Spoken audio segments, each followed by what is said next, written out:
Le livre de l'Apocalypse, il parle de tout ce qui se rapporte à ce qui est arrivé dans le passé, ce qui arrive maintenant ou ce qui arrivera dans le futur.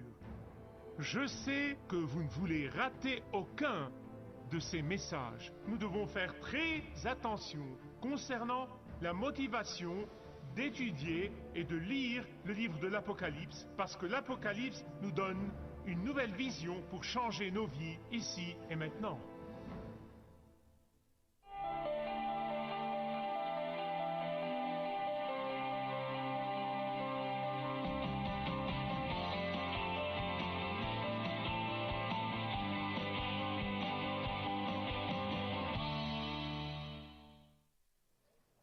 J'appelle cette série de messages « Révélation pour aujourd'hui ».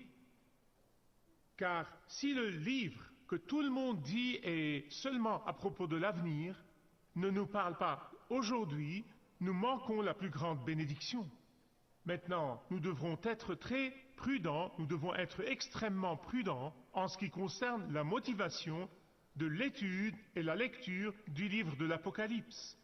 Nous devons être extrêmement prudents de la façon dont nous abordons ce livre incroyable, parce que l'Apocalypse nous donne une vision, une nouvelle vision, et elle nous est donnée par le Seigneur, non pour satisfaire notre curiosité, ou pour refléter l'ego des soi-disant enseignants prophétiques, qui semblent penser qu'ils ont des secrets. Dieu nous a donné le livre de l'Apocalypse pour changer nos vies ici et maintenant.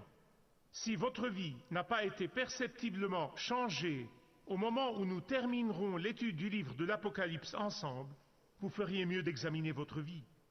Comme l'a dit Paul, examinez votre vie. Êtes-vous dans la foi? Parce que ce livre devrait nous changer ici et maintenant. Savez-vous pourquoi?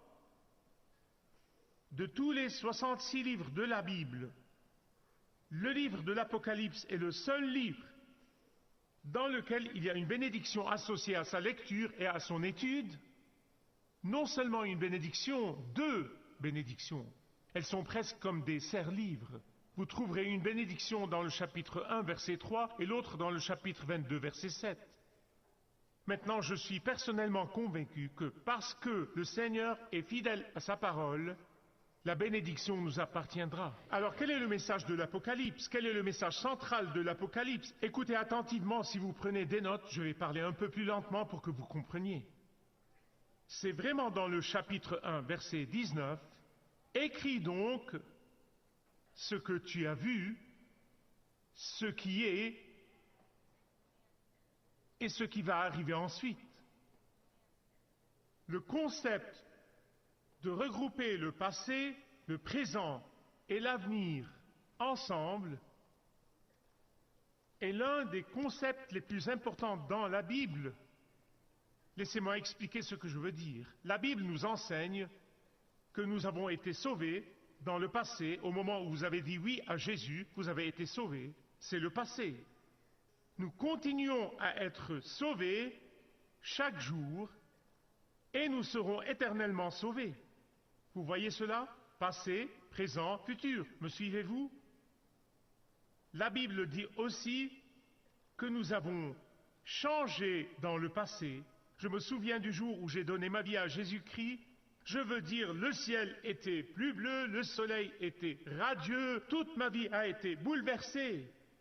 Donc, j'ai été changé. Mais je change continuellement. Si je ne change pas tous les jours dans le présent, il y a quelque chose qui ne va pas en moi. La Bible dit que nous allons d'un point de gloire à l'autre. Qu'est-ce que ça veut dire? Nous grandissons dans le caractère de Christ. C'est là la gloire de Dieu. Mais alors nous changerons dans l'avenir. Et c'est le changement le plus glorieux de tous parce que nous deviendrons parfaits comme Christ. Même chose avec le royaume de Dieu. Le royaume de Dieu est passé. Il est venu avec Jésus. Dans Marc 1,14, il a déclaré que le royaume de Dieu est ici. Quel est le royaume de Dieu? C'est le règne de Dieu dans nos vies, c'est son règne, c'est le règne de Dieu dans nos cœurs.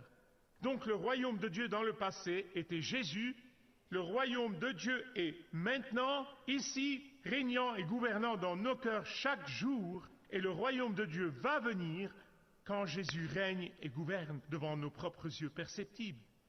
Vous voyez, le royaume de Dieu est passé, présent et futur. Le salut est passé, présent et futur. Le changement est passé, présent et futur. C'est de même pour le livre de l'Apocalypse. Il est déjà arrivé. Il arrive et il arrivera. Amen. Quand il arrivera avec intensité dans l'avenir. Permettez-moi de montrer la réalité ici avant d'aller plus loin. Quand vous pensez à la grande tribulation, la Bible parle de la grande tribulation comme un temps futur dans lequel il y aura des persécutions sévères et des souffrances. Et la plupart des gens conviennent que c'est une période de 7 ans. Voilà ce que la Bible appelle la grande tribulation. Mais je veux que vous pensiez avec moi aux chrétiens du 1er siècle. Ces croyants à Rome qui ont été jetés au lion affamé, ils ont été plongés dans le goudron brûlant. La persécution de Néron était si sévère. Si vous aviez vécu à l'époque, ne penseriez-vous pas que c'était la grande tribulation? Retournons à aujourd'hui, à la une des nouvelles. Si vous êtes un chrétien en Syrie ou en Irak, et vous avez vu, en tant que parent, vos bébés être crucifiés vivants ou décapités ou pire, vous penseriez que la grande tribulation est ici. Et pourtant, la grande tribulation arrivera avec des implications beaucoup plus larges au niveau global dans le monde. Donc, c'est arrivé, ça se passe et ça arrivera. Nous pouvons être absolument sûrs que tous les événements prophétiques dans le livre de l'Apocalypse se réaliseront avec une précision étonnante, avec les moindres détails accomplis, parce que Dieu tient toujours sa parole. Comme il l'a fait dans l'Ancien Testament. Toutes les prophéties sur la première venue de Jésus dans l'Ancien Testament ont été accomplies avec un respect minutieux pour les détails, avec des descriptions étonnantes qui étaient exactement comme il a été prophétisé dans l'Ancien Testament. Nous lisons dans l'Ancien Testament, avant que Jésus ne vienne sur terre, à propos de sa naissance d'une vierge à Bethléem, à propos du fait qu'il annoncera la bonne nouvelle aux pauvres. Nous lisons à propos de la façon dont sa puissance rendra la vue aux aveugles, de la façon dont il est blessé pour nos transgressions et crucifié sur une croix et abandonné par le Père, et de la mort, l'enterrement et la résurrection. Tout est dans l'Ancien Testament. Tout a été accompli méticuleusement. Alors qui est ce Jean que Dieu a utilisé pour ouvrir, pour révéler, pour exposer ce mystère? Il n'est nul autre que le disciple qui a posé sa tête sur l'épaule de Jésus. Ce n'est nul autre que l'homme qui nous a donné les contes du grand évangile de Jean sur Jésus. Ce n'est nul autre que l'homme qui nous a donné les 3 magnifiques épîtres. Ce Jean a eu le privilège d'être pris au ciel et il a vu le Jésus-Christ glorifié, magnifié, qui revient bientôt. Question. Pourquoi Jésus s'est-il révélé de cette façon à Jean? Bonne question. Et la réponse est vraiment double. Écoutez attentivement. La première raison est que le Jésus élevé, glorifié et magnifié a voulu envoyer des messages spécifiques à ces églises en Asie mineure. Certaines de ces lettres à ces 7 églises ont des condamnations à ces églises, d'autres des éloges. En fait, Jésus a parlé à 5 de cette église en les appelant à la repentance, tout comme nos églises du XXIe siècle aujourd'hui ont besoin de se repentir. À travers ces lettres, Jésus a voulu encourager et corriger l'église du 1er siècle comme l'église du XXIe siècle. Nous allons voir comment, dans ces lettres, ces 7 lettres, vous ne lisez pas le courrier de quelqu'un d'autre. Nous lisons notre propre courrier dans ces lettres. La deuxième raison pour laquelle Jésus a révélé tout cela à Jean est pour nous donner un aperçu de l'histoire à venir, les événements à venir, même s'ils sont voilés par le symbolisme et les images, mais elles nous donnent toutefois un aperçu. Pourquoi donc? Pour que chaque croyant en le Seigneur Jésus-Christ soit prêt à chaque instant de chaque jour, parce qu'il pourrait venir cet après-midi, ou il pourrait venir demain, ou il pourrait venir aujourd'hui, ou n'importe quel jour, pour que nous soyons prêts. Nous ne devons pas faire autre chose qu'être prêts. Maintenant, s'il vient en premier ou si nous allons à lui d'abord, cela ne fait vraiment aucune différence. Un croyant doit toujours être prêt et chaque génération doit être prête à se tenir devant le Seigneur, le retour du Seigneur. Être constamment prêt et non seulement honorer le Seigneur, mais c'est gratifiant pour le croyant. Saviez-vous que dans la Bible, il y a une couronne, il y a 5 couronnes mentionnées dans la Bible, mais une couronne est gardée pour ceux qui aiment sa venue. Donc, si vous attendez le retour du Seigneur, si vous vous préparez, si vous servez et donnez et faites toutes les choses que vous faites dans cette vie et vous gardez ce grand jour dans votre pensée, alors vous avez une couronne spéciale réservée pour vous au ciel. Jean lui-même, dans l'Apocalypse 22, 10 et 12, croyait que le Seigneur allait venir bientôt. Il croyait probablement que ce serait dans son vivant. Écoutez ce qu'il a dit. Ne tiens pas secrètes les paroles prophétiques de ce livre, car le temps de leur accomplissement est proche. Voici, je viens bientôt. Et vous voyez, cela a conduit certains des sceptiques qui aiment aller contre les prophéties bibliques à dire, vous voyez, ce pauvre vieux Jean égaré et trompé, il pensait que Jésus reviendrait, et nous voici 2000 ans plus tard, et il n'est toujours pas de retour. Vous voyez, voici le problème. Les gens tombent dans l'erreur quand ils n'interprètent pas l'Écriture par l'Écriture. Et à ce sujet, si vous interprétez l'Écriture par l'Écriture, alors vous entendrez ce que Pierre a dit dans 2 Pierre chapitre 3, versets 3, 4, 8 et 9. Écoutez avec attention. Dans les derniers jours, des moqueurs viendront qui vivront au gré de leurs propres désirs et ils diront, « Eh bien, il a promis de venir. » Mais c'est pour quand?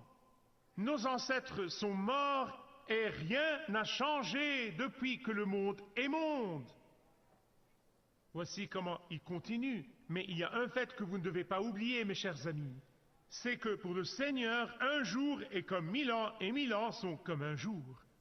Le Seigneur n'est pas en retard dans l'accomplissement de sa promesse, comme certains se l'imaginent. Il est simplement patient à votre égard, car il ne veut pas qu'un seul périsse, mais que tous parviennent à se convertir. Amen. Interprétez l'Écriture par l'Écriture. Combien de fois Jésus a-t-il dit que le retour du Fils de l'homme sera une surprise, il sera soudain, et que la plupart des gens ne s'y attendraient pas, à l'exception de ceux qui y sont alertes et l'attendent, que le jour du Seigneur viendra comme un voleur dans la nuit, le jour du Seigneur vient, il est inattendu. Ayant dit tout cela, si vous regardez dans le monde aujourd'hui, comme je le fais, vous verrez combien l'économie mondiale est fragile. Et dans Apocalypse 18, il nous dit qu'il y aura un effondrement économique mondial. Je ne l'aurais pas compris il y a quelques années. Il y aura un effondrement économique mondial. Et vous ne pouvez pas vous empêcher de voir cette grande apostasie d'aujourd'hui. Tant d'églises qui ont jadis cru en l'autorité de l'Écriture, elles n'y croient plus que le péché et la glorification du péché sont acceptés comme une vertu, que l'esprit de rébellion semble être partout, que la moralité biblique est condamnée comme étant mauvaise et que la pratique de l'immoralité est considérée comme étant bonne, même pour de nombreuses églises, même dans ce pays où nous l'avons tous fait, et je l'ai certainement fait aussi en tant qu'enfant désireux de venir ici, au roc et au bastion mondial de la liberté, nous voyons comment cette liberté commence à nous échapper. Globalement, la situation est encore pire. Et voilà pourquoi le livre de l'Apocalypse, de tous les livres de la Bible, nous présente une image complète de la foi chrétienne. Il nous donne un portrait grandiose du roi Jésus glorifié qui viendra bientôt. Il nous donne une vision grandiose du roi Jésus victorieux. C'est une vision complète de qui Jésus est et ce qu'il fera dans l'avenir. Écoutez-moi bien s'il vous plaît. Dans l'Ancien Testament, vous lisez les prophéties à propos de la venue de Jésus du ciel sur la terre et d'Emmanuel, Dieu avec nous. Ces prophéties, alors que nous les voyons maintenant et les étudions et sommes bénis par elles, elles rendent les rabbins de l'Ancien Testament perplexes. Pourquoi? Parce que les prophéties de l'Ancien Testament prédisent que le Messie viendra comme un roi et juge triomphant et victorieux. Mais elles ont aussi prophétisé que le Messie viendra, souffrira et mourra. Et les rabbins ont été mystifiés par cela. Comment pourrait-il y avoir deux Messies? Comment pouvons-nous avoir un Messie qui règne et gouverne avec puissance et un qui souffrira et mourra? Même un prophète, vous ne devez pas tous les voir, un seul, Ésaïe, nous donne les deux images et vous pouvez comprendre leur mystification. Ésaïe chapitre 9, versets 6 et 7. On l'appellera admirable, conseiller, Dieu puissant, Père éternel, prince de la paix. Donné à l'empire de l'accroissement et une paix sans fin au trône de David, et à son royaume l'affermir et le soutenir par le droit et par la justice dès maintenant et à toujours. Super! Et pourtant le même prophète, pas un autre, le même prophète Ésaïe, au chapitre 53, versets 4, 6 et 7, il a dit que le Messie viendra et souffrira et mourra. Laissez-moi vous le lire. Cependant, ce sont nos souffrances qu'il a portées, c'est de nos douleurs qu'il s'est chargé. Et nous l'avons considéré comme puni, frappé de Dieu et humilié. Nous étions tous errants comme des brebis, chacun suivait sa propre voie, et l'Éternel a fait retomber sur lui l'iniquité de nous tous. Il a été maltraité et opprimé, et il n'a point ouvert la bouche. Semblable à un agneau qu'on mène à la boucherie, à une brebis muette devant ceux qui la tondent, il n'a point ouvert la bouche. Deux images par le même prophète. Un Messie qui souffrira et un Messie qui régnera et gouvernera au pouvoir. Bien sûr, en regardant en arrière maintenant, 2000 ans plus tard, nous disons bien sûr, il parle du même. L'un parle de sa première venue et l'autre parle de sa seconde venue.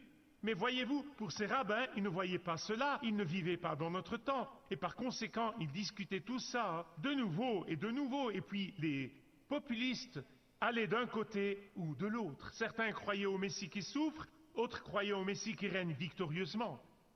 Je suis tellement reconnaissant pour l'Apocalypse, car ce livre révèle ce mystère qui a mystifié des rabbins pendant des années et des années.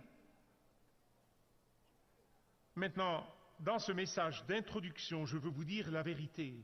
Il y a des théologiens pieux et de merveilleux enseignants de la Bible qui sont en désaccord sur certains des petits détails dans le livre de l'Apocalypse. Je vous donne un exemple. Un ami très précieux enseigne et croit que si nous voyons l'Antéchrist, nous avons manqué l'enlèvement. Je parlais à un autre ami et j'ai dit, tu sais, cette personne me disait que si nous voyons l'Antéchrist, nous avons manqué l'enlèvement. Il a dit, non, mon frère, ce n'est pas juste. Il a dit, nous allons voir l'Antéchrist pendant 3 ans et demi. Et puis au milieu des 7 ans, nous serons enlevés. J'ai réalisé il y a longtemps, comme j'étudiais toutes ces idées et ces interprétations et ces méthodes, que le même Jésus qui est mort et ressuscité reviendra régner et gouverner comme roi. Ce même Messie qui a souffert et a été crucifié s'assiera sur le banc du juge pour juger le monde. Le même Jésus qui n'avait nulle part où reposer sa tête, la terre ne sera pas assez bonne pour être son marchepied. Le même Jésus qui a été rejeté, rejettera tous ceux qui l'ont rejeté.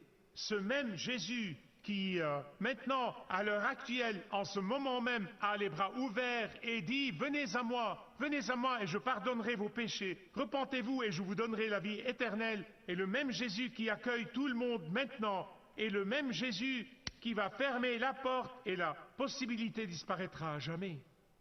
Ceci est vraiment le but, c'est cela. Et que ce soit 3 ans et demi, ou si nous passons par la tribulation, ou ne passons pas par la tribulation, si nous passons par elle, Dieu nous donnera la grâce pour nous soutenir.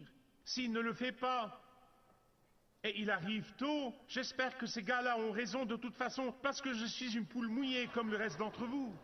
Je ne veux pas passer par cela, pas un jour, pas 3 ans et demi, vous plaisantez. Mais ça ne fait aucune différence. Ne laissez pas ces petits détails vous distraire quand ils ne font aucune différence. Parce que vous manquez l'ensemble de l'image, vous manquez la part importante de ce livre. Et pourquoi Jésus a pris Jean là et lui a donné la possibilité d'écrire ces choses en détail. Je pense que tous les enseignants de la Bible pieux croiront 4 choses. Et celles-ci sont incontestables. Tout d'abord, que ceux qui accueillent le Christ comme leur Sauveur et Seigneur, ici et maintenant, seront accueillis dans le ciel, dans sa demeure éternelle quand il reviendra. Deuxièmement, que Jésus reviendra comme il a promis. Troisièmement, qu'il sera le juge et qu'il jugera tous ceux qui ont refusé de l'accepter comme le seul Sauveur et Seigneur dans le monde entier. Et quatrièmement, que lorsque Jésus apparaîtra, ceux d'entre nous qui l'aiment seront avec lui. C'est tout. Ce sont les faits indiscutables du livre de l'Apocalypse. La question est, si Jésus revient cet après-midi, serez-vous ravis ou effrayés? Serez-vous effrayés ou serez-vous ravis? Vraiment, c'est là la question que vous devez vous poser et ne vous reposez pas avant de répondre. Je veux parler à ce croyant qui croit au retour du Christ et pourtant fait très peu de préparation pour ce grand jour. Je veux vous implorer,